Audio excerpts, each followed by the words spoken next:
વ્રત હોય કે ઉપવાસ, ઝટપટ ભૂખ લાગી હોય ને ફ્રેન્ડ્સ, તો આ નાસ્તો તમે બનાવીને ઇન્સ્ટન્ટ ખાઈ શકો છો. તો આજે બટેટામાંથી આપણે બનાવીશું ફ્રેન્ચ ફ્રાઈઝ, જે જલ્દી બની જાય છે. તો નાની નાની ભૂખ માટે તમે ઝટપટ 5 થી 7 મિનિટમાં આ નાસ્તો બનાવીને રેડી કરી શકો છો. તો ચાલો બનાવવાનું શરૂ કરીએ. ફરાળી ફ્રેન્ચ ફ્રાઈઝ. તો ફ્રેન્ડ્સ, અહીં બટેટા લઈ લેવાના છે. તો અત્યારે જે ઘરમાં અવેલેબલ હોય એ બટેટા લઈ લેવાના છે. તો અહીં આપણે બટેટાને છીણી લેશું. તો 4 જેટલા બટેટા લીધા છે. બધા જ બટેટાને મેં અહીં છીણી લીધા છે. હવે આપણે તેની કટિંગ કરીશું. તો ફ્રેન્ચ ફ્રાઈઝ માટે આપણે બટેટાને આ રીતના વચ્ચેથી કટ કરી લઈશું. ત્યાર પછી થોડી જાડી સ્લાઇસમાં તેને આપણે કટ કરીશું. તો અહીં આપણે થોડી જાડી સ્લાઇસ રાખવાની છે, જેથી કરીને આપણે તેના એકદમ સરસ રીતે ફ્રેન્ચ ફ્રાઈઝ બનાવી શકીએ. તો આ ટાઈપની જાડી સ્લાઇસ હોય એને પછી ભેગી કરી અને તેની આપણે ચાકુ વડે કટિંગ કરીશું. તો આ રીતના કટિંગ કરીશું એટલે એકદમ સરસ એવો ચોરસ શેપ આવી જશે. તો બહુ બટેટા અહીં મેં મોટા નથી લીધા, ઘરમાં જે અવેલેબલ હતા એ મેં લઈ લીધા છે. જો તમારા બટેટા મોટા હશે તો તમારી જે બટેટાની સ્લાઇસ છે એકદમ મોટી એવી થશે. તો થોડી આપણે તેને થીક રાખવાની છે.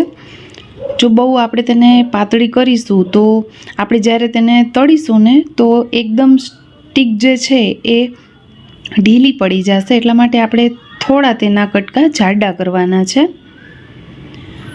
તો આ ટાઈપની આપણે થોડી તેની થિકનેસ રાખવાની છે. તો આ રીતે ફ્રેન્ડ્સ આપણે બધા જ બટેટાને કટ કરી લેવાના છે અને જેવા કટ થઈ જાય એટલે આપણે તેને પાણીમાં ઉમેરી દેવાના છે. પાણીમાં એટલા માટે ઉમેરવાના છે કે બટેટા જે છે એ કાળા ન થઈ જાય એટલા માટે, અને બટેટામાં રહેલો બધો જ જે સ્ટાર્ચ છે એ પાણીમાં નીકળી જાય એટલા માટે આપણે તેને ઠંડા અથવા નોર્મલ પાણીમાં ડુબાડી દેવાના. ત્યાર પછી આ જે વધેલા બટેટા છે એ બધા જ હું કટ કરી લઈશ. હવે 1 થી 2 પાણીથી તેને ધોવા હોય તો તમે ધોઈ શકો છો. એકદમ સરસ એવા ચોખ્ખા થઈ જાય ને પછી આપણે શું કરવાનું છે, આજે આપણે ફરાળી ફ્રેન્ચ ફ્રાઈઝ બનાવી રહ્યા છીએ. તો આપણે ઉપર કોઈ પણ કોટિંગ નહીં કરીએ. આપણે ડાયરેક્ટ કોટનનું કપડું લઈ લઈશું અને કપડા ઉપર આ બધા જ બટેટાને કોરા કરી લઈશું. તો કોટનનું કપડું હોય અથવા કોઈ નેપકિન હોય જાડું, એના ઉપર આપણે આ બધા જ બટેટા રાખી મૂકવાના છે. ત્યાર પછી તેને કપડાની મદદથી આ રીતના લૂછી લેવાના છે, જેથી કરીને બધા જ કોરા થઈ જશે. જેટલા કોરા થશે એટલે તેને તળવામાં બિલકુલ વાર નહીં લાગે. થોડી જ વારમાં 5 થી 7 મિનિટમાં તમારા બટેટા જે છે એ સરસ એવા તળાઈ જશે, ફ્રેન્ચ ફ્રાઈઝ તળાઈ જશે.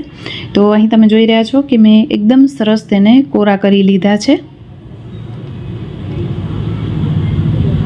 અને વચ્ચે વચ્ચે તમને કોઈ પણ સ્લાઇસ બહુ જાડી દેખાય તો તેને આ રીતના ચાકુની મદદથી કટ કરી લેવાની છે. તો અહીં આપણા બટેટા એકદમ ડ્રાય થઈ ગયા છે. હવે આપણે તેલ મૂકી દઈશું કડાઈમાં. તો કડાઈઓ થોડો જાડો લેજો. ત્યાર પછી આપણે તેલ ઉમેરી દઈશું. તેલ ગરમ થાય ત્યાં સુધી એક મસાલો બનાવી લેશું. તો અહીં આપણે મીઠું લઈ લેવાનું છે અને લાલ મરચું પાવડર લઈ લેવાનું છે. ત્યાર પછી થોડું સંચર પાવડર લઈ લેવાનું છે. આ ત્રણેય પાવડરને એકદમ સરસ રીતે મિક્સ કરી લેશું અને એ આપણે ફ્રેન્ચ ફ્રાઈઝ ઉપર છાંટવા માટે આ મસાલો બનાવ્યો છે. અને જો એ ન ઉમેરવો હોય તો તમે ચીલી ફ્લેક્સ પણ ઉપરથી ઉમેરી શકો છો અને મીઠું ઉમેરી શકો છો જો આ મસાલો ન બનાવવો હોય તો. તો ફ્રેન્ડ્સ, હવે તેલ એકદમ ઉકળતું ગરમ થઈ ગયું છે અને હવે આપણે તેનામાં બટેટા ઉમેરી દઈશું. બટેટાની સ્લાઇસ ઉમેરી દઈશું. તો 4 બટેટાની મેં અહીં ફ્રેન્ચ ફ્રાઈઝ બનાવી છે. તો 2 બેચ ટોટલ આપણે અહીં તળીશું. 2 બેચમાં તળાઈ જશે. તો તેલ પણ બહુ વધારે નથી લેવાનું અને અહીં આપણે બટેટાને વચ્ચે વચ્ચે ચલાવી દેવાનું છે. કોરા હશે એટલે તે તળિયે ચોંટશે નહીં. જો તમારા બટેટા જે છે એ ભીના હશે ને તો એકદમથી બટેટું જે છે એ તળિયામાં ચોંટવા લાગશે અને વારંવાર તેને ચલાવવાની જરૂરત પડશે. તો અહીં આપણે તેને કોરા કરી લીધા છે એટલે તળિયે બિલકુલ ચોંટશે નહીં અને તેલમાં ફ્રાય થઈ જશે ને એટલે એ વજનમાં થોડા હલકા થઈ જશે. તો અહીં આપણે એ રીતે ખબર ન પડતી હોય તો પછી બીજી રીતે આપણે ચાકુ લઈ લેવાનું છે અને ચાકુથી આપણે એક ફ્રેન્ચ ફ્રાઈઝને તોડવાની છે. જો ઇઝીલી તૂટી જાય ને તો એ સમજવાનું કે પ્રોપર રીતે અંદરથી તળાઈ ગઈ છે. તો આપણે તેને બહાર કાઢી લઈશું. અને જો તમને થોડા વધારે ક્રિસ્પી ખાવા હોય ને, તેનો કલર થોડો ડાર્ક કરવો હોય તો થોડીવાર માટે વધારે તેલમાં તળજો. મેં અહીં બહુ વધારે તેને નથી તળ્યા. તો અહીં આપણે બીજો બેચ પણ ફ્રેન્ડ્સ ઉમેરી દીધો છે અને બીજો બેચ પણ આપણે આ રીતના તળી લેશું. ગેસની ફ્લેમ હાઈ જ રાખવાની છે, સ્લો નથી કરવાની, નહીંતર બટેટા જે છે એ એકદમ સરસ એવા સ્ટીકમાં નહીં રહે એટલા માટે. તો ફ્રેન્ડ્સ અહીં બીજો બેચ પણ સરસ રીતે તળાઈ ગયો છે, તેને પણ આપણે બહાર કાઢી લેશું. તો જોયું ને ફ્રેન્ડ્સ કે આ રેસીપી બનાવવામાં બિલકુલ વાર નથી લાગતી. તો નાની નાની ભૂખ માટે ઉપવાસ કર્યો હોય તો તમે આ રેસીપી બનાવી શકો છો. અને હા ફ્રેન્ડ્સ, અત્યાર સુધીમાં વિડીયો જરાય પણ ગમ્યો હોય તો એક લાઇક જરૂરથી કરી દેજો. તો ફ્રેન્ડ્સ, આ બીજો બેચ પણ તળાઈ ગયો છે. હવે આપણે તેને ગરમા ગરમ જ સર્વ કરીશું. જો વધારે વાર આપણે તેને રાખી મૂકશું ને તો બટેટા જે છે એ ઢીલા પડી જશે, કારણ કે આપણે તેના ઉપર કોઈ કોટિંગ નથી કરી એટલા માટે, ફરાળી બનાવ્યા છે. તો હવે આપણે જે મસાલો તૈયાર કર્યો એ ઉપર છાંટી દઈશું. જો એ ન છાંટવું હોય તો ડાયરેક્ટ મીઠું નાખીને તમે આ ફ્રેન્ચ ફ્રાઈઝને સર્વ કરી શકો છો ફરાળમાં. તો કોઈ પણ વ્રત, ઉપવાસ કે ફરાળમાં ખાઈ શકાય તેવા ઇન્સ્ટન્ટ બટેટાના ફ્રેન્ચ ફ્રાઈઝ કે પછી તળેલા બટેટા આપણા બનીને બિલકુલ રેડી છે ફ્રેન્ડ્સ. વિડીયો ગમ્યો હોય તો લાઇક કરજો, શેર કરજો અને હા, ચેનલ પર નવા આવ્યા છો તો સબસ્ક્રાઈબ કરીને જરૂરથી જાજો. આ વિડીયો ફેસબુક પેજ પર જોઈ રહ્યા છો તો પેજને ફોલો જરૂરથી કરી લેજો. કોઈ પણ રેસીપી આપણે પરફેક્ટ બનાવી હોય ને ફ્રેન્ડ્સ તો પરફેક્ટ મેજર માપ જોઈએ છે, જેના લીધે રેસિપી જે છે એ પહેલી જ વખતમાં પરફેક્ટ બની જાય. હવે જે અનુભવી હોય એમને તો કંઈ પણ મેજર માપની જરૂરત નથી રહેતી, પણ જે લોકો સિંગલ હોય, બેચલર હોય, જે લોકોને ન આવડતું હોય બનાવવા માટે, તો એ લોકો માટે પરફેક્ટ માપ જરૂરી છે. તો પરફેક્ટ માપ સાથે આજે હું તમારા સાથે શેર કરીશ ફરાળી સિંગ પાકની રેસિપી, જે ગમે તે લોકો આસાનીથી બનાવી શકશે. તો ચાલો ફ્રેન્ડ્સ, બનાવવાનું શરૂ કરીએ. સૌપ્રથમ તમારું ખૂબ ખૂબ સ્વાગત છે મારા ચેનલ બીનાસ ક્રિએશન ગુજરાતીમાં. હું છું બીના અને આજે હું તમારા સાથે વ્રત સ્પેશિયલ રેસિપી લઈને આવી છું. તો ચાલો સ્ટાર્ટ કરીએ વિડીયો. તો ફ્રેન્ડ્સ, અહીં મેં 1 કપ એટલે કે 250 ગ્રામ જેટલા શીંગના દાણા લઈ લીધા છે. તો અહીં આપણે ઘરે જ શીંગના દાણા શેકી અને સિંગ પાક બનાવીશું. જો તમને ઘરે શીંગદાણા ન શેકવા હોય અને બજારમાંથી રેડીમેડ મોડી જે શેકેલી શીંગ આવતી હોય છે એ લેવી હોય તો તમે પરચેસ કરી શકો છો. તો અહીં મેં 250 ગ્રામ જેટલા લઈ લીધા છે શીંગના દાણા. તેને આપણે ગેસ ઉપર શેકવાના છે. આવા ડોટ આવે ને એટલે આપણે ગેસની ફ્લેમ બંધ કરી દઈશું અને તેને કડાયામાં જ મૂકી દઈશું.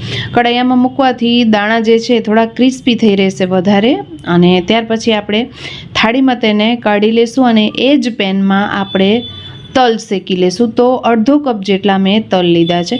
તો જે કપથી મેં શિંગદાણા માપ્યા ને એ જ કપથી 1/2 કપ જેટલા મેં તલ લીધા છે. હવે તલને આપણે બહુ નથી શેકવાના. જે પેનમાં આપણે શિંગદાણા શેક્યા એ પેન ઓલરેડી ગરમ છે, તો એ ગરમ પેનમાં આપણે તલને શેકી લેવાના છે. ગેસની ફ્લેમ હું બંધ કરી દઈશ અને આ જ પેનમાં તલને હું રહેવા દઈશ, જેથી કરીને તલ જે છે એ સરસ એવા ક્રિસ્પી બની જાય. તો 5-7 મિનિટ માટે તેને હું સાઈડમાં મૂકી દઈશ, જ્યાં સુધી આપણે સિંગના ફોતરા હટાવી લઈશું. તો અહીં મેં હાથની મદદથી સિંગના ફોતરા હટાવી લીધા છે. તમે કોઈ કપડાનો યુઝ કરી શકો છો અથવા તો ગુણ જે આવે છે તેનો પણ યુઝ કરી શકો છો. તો ફ્રેન્ડ્સ, અહીં આપણે આ રીતે દાણાને થોડું આપણે મસળીશું ને એટલે બધા જ ફોતરા અલગ થઈ જશે. તો અહીં મેં લગભગ 4 થી 5 જ મિનિટમાં સિંગ ઉપરથી બધા જ ફોતરા છૂટા કરી લીધા છે.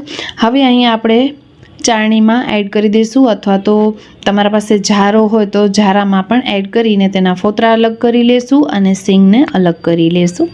અને જો તમને સિંગના ફોતરા અલગ ન કરવા હોય તો તમે એમને એમ પણ યુઝ કરી શકો છો. હવે અહીં સિંગને હું મિક્સીના જારમાં ઉમેરી દઈશ. સાથે સાથે આપણે થોડા કાજુ ઉમેરી દઈશું. તો 15 થી 20 નંગ જેટલા ટુકડા હોય તો લઈ લેવાના કાજુના, અને તેને આપણે પ્લસ મોડ ઉપર ક્રશ કરી લેવાના છે. જેવું કે તમે અહીં જોઈ રહ્યા છો, એકદમ તેનો પાવડર નથી કરવાનો. તેનામાંથી તેનું તેલ રિલીઝ થાય ત્યાં સુધી તેને નથી પીસવાનું. તેને કરકરું જ પીસવાનું છે, એકદમ ફાઇન પાવડર નથી કરવાનો. ખાસ ધ્યાન રાખજો, તો જ તમારો આ જે શીંગ પાક છે એકદમ સરસ એવો બનશે. અને આ શીંગ પાક કોઈ પણ ખાઈ શકશે એવું આપણે શીંગપાક બનાવીશું. હવે આપણે તલ પીસી લેશું. તો તલ અને શિંગદાણાને ભેગા નથી પીસવાના, કારણ કે શિંગદાણાને પીસતા વાર લાગે છે અને તલ થોડી જ વારમાં ભૂકો થઈ જતા હોય છે.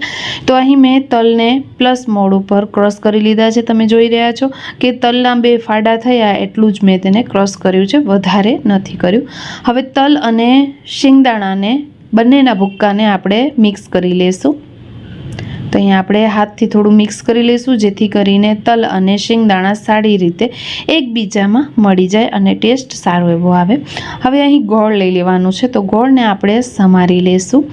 ત્યાર પછી કડાઈયામાં આપણે 2 મોટી ચમચી અથવા તો 1 મોટો ચમચો ઘીનો ઉમેરી દેવાનો છે. તો બહુ વધારે ઘીનો આપણે આ રેસીપીમાં યુઝ નહીં કરીએ અને એકદમ દબાવીને મેં અહીં ગોળ લીધું છે. તો જે કપથી શિંગદાણા માપ્યા હતા ને એ જ કપથી મેં ગોળ લઈ લીધું છે. જો થોડું વધારે તમને સ્વીટ જોઈએ ને તો 1.5 કપ જેટલો ગોળ લઈ લેવાનો છે. તો આટલું મેં જે ગોળ લીધું છે એનાથી એકદમ પરફેક્ટ એવો શીંગપાક બન્યો હતો. તમને થોડું વધારે સ્વીટ જોઈતું હોય તો ઉપરથી થોડું ગોળ ઉમેરી દેજો. હવે ફ્રેન્ડ્સ, આપણે અહીં ગોળને મેલ્ટ કરવાનો છે. તો તમે ગેસની ફ્લેમ ધીમી રાખો કે હાઈ રાખો, કંઈ વાંધો નહીં. અહીં આપણે ગોળને ફક્ત મેલ્ટ જ કરવાનું છે. તો વચ્ચે વચ્ચે આપણે અહીં ચલાવતા રહેવાનું છે, જેથી કરીને ગોળ જે છે એ જલ્દીથી મેલ્ટ થઈ જાય અને આપણી આ જે રેસીપી છે એ ઝટપટ બની જાય. તો શીંગપાક બનાવવામાં વાર નથી લાગતી. ઘરમાં શીંગપાક આપણે બનાવીએ એટલે સરસ એવી ઘરમાં સ્વીટ બની જાય છે. તો બજારની સ્વીટ લેવા કરતાં તમે ઘરે જ આ રીતની હેલ્ધી સ્વીટ બનાવો તો હેલ્થ માટે બહુ સારી, અને શિંગદાણા અને ગોળ હેલ્થ માટે બહુ સારા હોય છે. આપણે કાચા શિંગદાણા પણ એમને એમ ખાઈએ ગોળ સાથે તો એના હેલ્થ બેનિફિટ્સ ઘણા બધા હોય છે.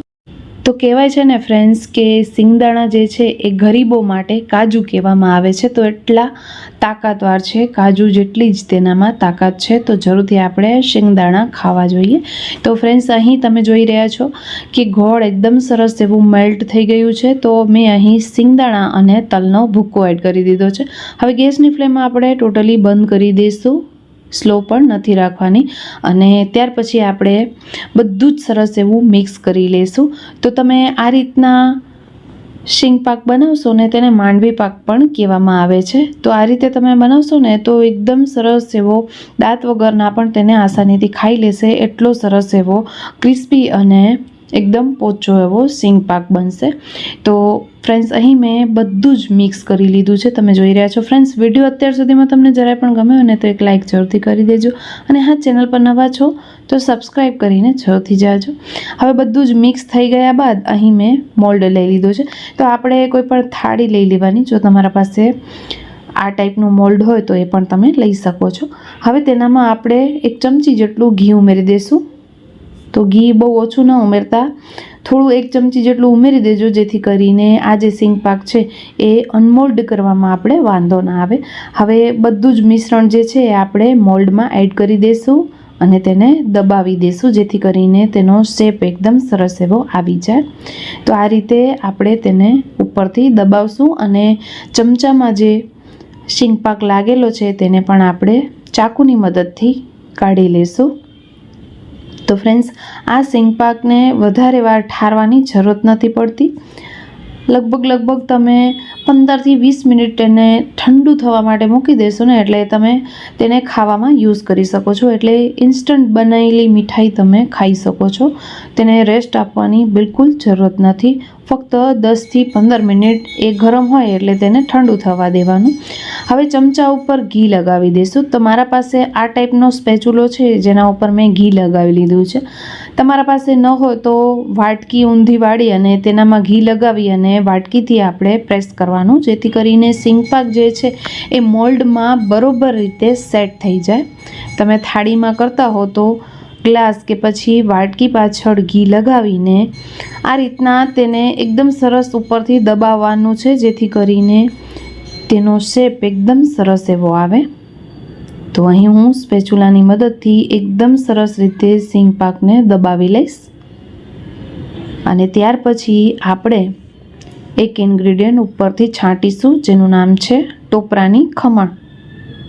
તો ટોપરાનું અહીં આપણે જે બુરું કહેવામાં આવે તે લઈ લેવાનું છે અને તે આપણે ઉપરથી છાંટી દઈશું. તેનો ટેસ્ટ આ સિંગ પાકમાં ખૂબ જ સરસ એવો આવે છે. જો તમને ન ઉમેરવું હોય તો તમે સ્કીપ પણ કરી શકો છો. તો અહીં મેં થોડું ઉપરથી ઉમેરી દીધું છે અને તેને પણ આપણે ચીપકાવી દઈશું સિંગ પાકમાં. તો તેના માટે ફરી પાછું આપણે ચમચાનો યુઝ કરીશું અને આ રીતના ફરી પાછું દબાવી દઈશું એટલે બધો જ જે ટોપરો છે એ ઉપર ચોંટી જશે. હવે આપણે કાપા પણ અત્યારે જ કરી લઈશું કારણ કે એ ઠંડો થશે એટલે તેનામાં કાપા નહીં થાય બરોબર. એટલા માટે અત્યારે જ આપણે ગરમ હોય ને ત્યારે કાપા કરી લેવાના. તો મનપસંદ તમારા કાપા અહીં કરી દેવાના છે.